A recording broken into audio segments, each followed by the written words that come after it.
All right, diving right in, folks. Get ready for a deep dive on breeding rainbow fish at home, Perfect for those who like to learn fast. We've distilled hours of advice from expert breeders on YouTube down to just the key points. like getting a backstage pass right into their tanks. Exactly. And getting the secrets to successfully breeding these incredible fish. So what's the deal with these spawning mops I keep hearing about? Yeah. They sound more like a cleaning supply, It right? does. But it's a pretty clever idea. So, rainbow fish, they scatter their eggs all over, right? Mm-hmm. So they're super hard to collect. And these spawning mops, they're just like bundles of acrylic yarn, basically. Okay. They mimic the plants these fish would naturally spawn in. Oh, So the eggs end up neatly in the yarn. clever. Makes it much easier for breeders to handle. So why not just let them scatter eggs in a planted tank? That's a good question. A well-planted tank is definitely ideal for rainbow fish, but when you're trying to breed them, those scattered eggs are vulnerable. To what? Other fish might eat them, or they could get lost in the substrate. Uh-huh. Spawning mops let breeders control the environment much better. So they can hatch more eggs? Exactly. It's Yeah. a trade-off, right? Right. You're kind of choosing between perfectly mimicking nature versus getting the breeding results you want. Okay, I got it. So it's all about those hatch rates. Mm-hmm. But what else besides providing a spot for eggs is important? Nutrition, Okay. big time. It's not just feeding them, it's about conditioning them for breeding. Oh, I see. All the breeders we saw emphasized a high-quality diet packed with live and frozen foods. Mm-hmm. At least a week before spawning, gotta fuel them up, like athletes. Ooh, okay. You wouldn't want an athlete running on empty, right? Right. But why the live and frozen foods specifically? Yeah, why not just good flake food? Well, in the wild, they're hunters. Uh-huh. They eat all kinds of small insects, crustaceans, that kind of thing. Oh, okay. So live and frozen food gets a lot closer to their natural diet, Yeah, that makes sense. triggers their natural instincts. So it's all about replicating their natural environment as best as we can. Exactly, to get those breeding instincts going. Okay, so now we've got our well-fed fish ready to breed. Mhm. What about the actual spawning process? What tips did you find? A lot of them use a 10-day cycle. No. They move a group of males and females to a separate spawning tank. Wait, so out of their main tank? Yep, gotta minimize distractions. Oh, okay. Reduces the chance of eggs getting eaten by other fish. I see. Plus, breeders can keep a really close eye on things. Right, they've got more control. Exactly. It's like setting them up for success. So how do they choose which fish go in the spawning tank? It's not random at all. They carefully select based on size, coloration, and temperament. They're like fish matchmakers. Huh. Yeah, I guess you could say that. They're looking for fish with those good traits, to pass on to the next generation. So they put all these carefully chosen fish in the tank. But what if they just aren't in the mood? That's where things get interesting. One breeder noticed something pretty cool. Okay. He found that females in his tanks tended to lay their eggs in the upper part of the spawning mop, just below the water level. Huh. But wouldn't that part be more exposed to changes in temperature? Yeah, that's a great point. It shows how much we still don't know about fish behavior. True. He thought maybe it offers better protection from predators. Oh. Or maybe it's something to do with water flow or oxygen levels. It's a good reminder even when we try to control everything. Yeah. These fish still have their own natural instincts. Fascinating. Oh. But even with the perfect spawning mop placement, there's no guarantee those eggs will actually hatch, right? Nope, you're absolutely right. And that brings us to the next step, hatching the eggs. And get this, there are tons of different approaches. Oh, really? Like what? Well, each one comes with its own pros and cons, of course. It's amazing how breeders have come up with all sorts of techniques for hatching these eggs. Yeah, what are some of these different methods? Well, one is like super meticulous. Okay. You carefully pick each egg off the spawning mop Wow. and you put it in its own little container Oh, wow. with a special solution to keep fungus away. That sounds super intense. It is. It's like the hands-on high-maintenance approach, I can imagine. So what's the advantage? Well, you get a ton of control. Right. You can track how each egg is developing. Okay. And if something goes wrong, you can catch it early. I see. Plus, it's way less likely those eggs will get eaten or get sick. Okay, so it's all about maximizing those survival rates. Exactly. You're giving those little embryos the best chance. So for breeders who really want that level of control, Uh-huh. individual egg removal is the way to go. It might be. Hmm. But imagine if you have hundreds of eggs. Yeah, that would be. A lot of work. It would. And that's where the whole mop transfer comes in. Okay. Less work. Way less. How does that work? So you take the whole spawning mop and move it to a separate tank. And you just let the eggs hatch naturally. So much simpler. But are there any drawbacks? Well, some fry might hatch earlier than others, so you end up with different sizes. Makes feeding a bit trickier. I can imagine. And there's a slightly higher risk of some eggs, Yeah. not making it. From getting eaten or disease or whatever. Right. But it's a good option for people who want a less, I don't know. Intense approach. Yeah, exactly. Okay, so it's like choosing between a high-tech nursery Right. versus letting them kind of do their own thing. Exactly. And there's one more option. You mentioned it earlier. The green water method. That's the one. It sounds kind of mysterious. It is pretty cool. It uses microscopic algae and infusoria. These tiny little creatures. Yep. They're like nature's own little powerhouses. And how does it work? You put the spawning mop into a container of green water. Which is? Water that's just teeming with these little organisms. Okay. It's an instant food source for the fry. Like a built-in buffet. Pretty much. It's a great way to mimic their natural environment.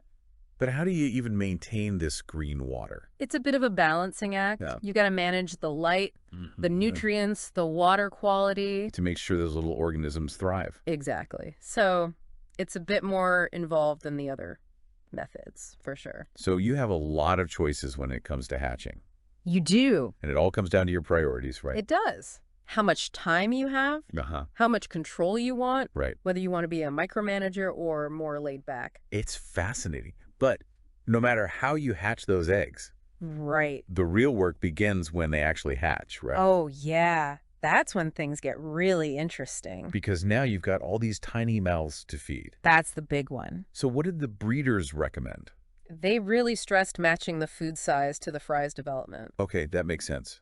You wouldn't feed a toddler the same food as a teenager. Exactly. So what do you start with? Fry powder is popular. What is that? It's this really fine powder. You just sprinkle it on the water. Okay. And the particles slowly sink down. So the fry can actually eat them. Yeah, it's fascinating to see, actually. Yeah. One breeder had an underwater camera, and you could see how much food they were actually getting. Really? Yeah, it was a good reminder not to overfeed. I can imagine. But what about those other foods we hear about? Infusoria and baby brine shrimp. Right. Well, infusoria is like a microscopic buffet. Okay. Perfect for those really young fry. And as they get bigger, they can graduate to baby brine shrimp. Which are alive, so they have to actually hunt for them. Exactly. Like a little swimming workout. So they get the right fuel Yeah. at each stage. Right. But it's not just about, tossing in a pinch of food every now and then. What else is there to it? The breeders talked about frequent small feedings. Okay. So the fry are constantly getting nutrition, Right. but you don't want to overload the tank. Yeah, that could mess with the water quality. For sure. And you have to watch their behavior. Oh, okay, like how? See if they're actively hunting, if they're growing at a good pace. Right. It's all connected. So you have to be attentive. Yeah. It's a balancing act. You got to provide enough food, but not create a disaster zone. Right, right. But what happens when those fry start getting too big for their little nursery? That's where the really cool stuff comes in. Okay, tell me more. What happens then? A lot of breeders use these really sophisticated systems to grow out the fry. What kind of systems?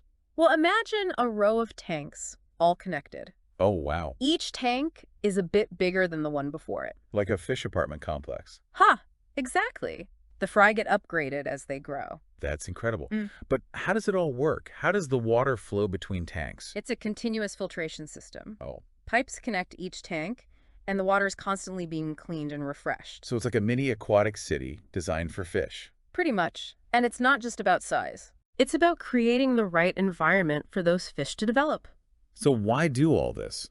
Why not just use one big tank? Well, this way you can manage different age groups separately. I see. Give each group exactly what they need. Food, space, specific water conditions. Exactly. Yeah. Plus, it's much easier to keep an eye on their growth, spot any problems early on. So it's about efficiency and control. Yep. And even though it's a lot of work to set this up, Yeah. it's worth it. Because you can achieve those breeding goals. That's the idea. It's amazing to see how much effort goes into this. These breeders are really pushing the boundaries of what you can do in a home aquarium. Yeah, it's impressive. But even with all these amazing systems, I'm sure there are still challenges, right? Of course. Even the best breeders have setbacks. One breeder told this story. Oh, what happened? Well, he had a power outage, Uh-oh. and he lost a whole batch of fry. It was a real reminder that Yeah. no matter how much you try to control things, Uh-huh. nature can still throw you a curveball. It really shows how fragile those little lives are. It does. But this breeder, he learned a tough lesson. Yeah. He went out and got a backup generator right away. Smart. So that'll never happen again. Wow, that's dedication. So it's clear these breeders are passionate about what they do, but we haven't talked about the business side of things. Is it all fun and games, or are there things they have to consider? Oh yeah, it's definitely not all easy. Right. One breeder said that finding people to buy his fish can be a real struggle. Really? It's tough to compete with the big breeders, you know? Yeah, the commercial ones. Exactly. And then he said, sometimes you end up with more fish than you can sell. What happens then? Well, it's a tough situation. You have to find them good homes. Right. That's a big responsibility. It is. He said he's really careful about who he sells to. Makes sense. Wants to make sure they know how to care for the fish. So it's about more than just making a sale. Definitely. It's about being responsible. He also said it helps to connect with other breeders. Oh, yeah, build a network. Right. That way, if someone has too many fish, they can help each other out. That's like a whole community. It is. And one breeder, he even donates some of his fish. Really? Where to? Schools, community centers, places like that. Oh, that's awesome. It's a way to give back and get more people excited about fish keeping. Yeah, inspire the next generation. So we've talked about the practical stuff, the challenges, but what keeps these breeders going? What's the best part of it all? One breeder put it really well. He said the most rewarding thing is seeing the whole life cycle. From egg to adult. Exactly. Like you're watching this natural wonder unfold right in front of you. That's got to be amazing. It is. And another breeder talked about, some of these fish, Yeah. their wild populations aren't doing so well. Oh, that's right. So by breeding them at home, Yeah. you're helping to preserve the species. That's a powerful thought. It's like they're guardians of these underwater worlds. They are. And they're always learning, trying to create the perfect environment for their fish. It really is a continuous journey. Learning new things, trying new techniques, always trying to get better. Yeah, and they do it together. They share knowledge, experiences, even their fish. It's a real community. It is. Well, we've covered so much today. Everything from spawning mops to fry food to the ethics of breeding. It's clear that this is more than just a hobby. It really is. It takes passion, commitment, and a willingness to learn and grow. Absolutely. It's inspiring to see how dedicated these breeders are. It is. And to our listener, we hope you've enjoyed this deep dive into the world of rainbow fish breeding. Yeah, maybe you're even feeling inspired to give it a try yourself. It's a journey filled with both challenges and rewards, but at the end of the day, Yeah, it's about the joy of connecting with nature and creating something truly beautiful. couldn't have said it better myself. So if you do decide to breed rainbow fish, Yeah. do it with passion, do it responsibly, and do it with respect for these incredible creatures. Until next time, happy fish keeping.